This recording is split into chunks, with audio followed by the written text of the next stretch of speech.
A rough running engine or loss of power normally indicates a compression issue. Testing compression can help diagnose worn piston rings, damaged valves, or blown head gasket. It's a quick way to diagnose a troublesome cylinder for more testing.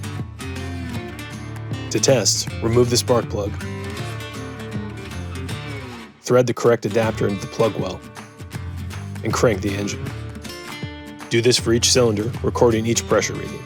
Or use the DGH Digital Head, which saves pressure for up to 12 cylinders.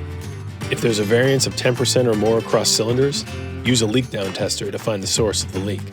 Large 2.5-inch gauge has a chrome bezel and protective outer boot to minimize damage and protect gauge accuracy, and reads 0 to 300 psi or 0 to 2100 kPa. The kit includes a 26-inch flexible hose assembly with a quick coupler and various adapters to fit the most common engines in today's vehicles.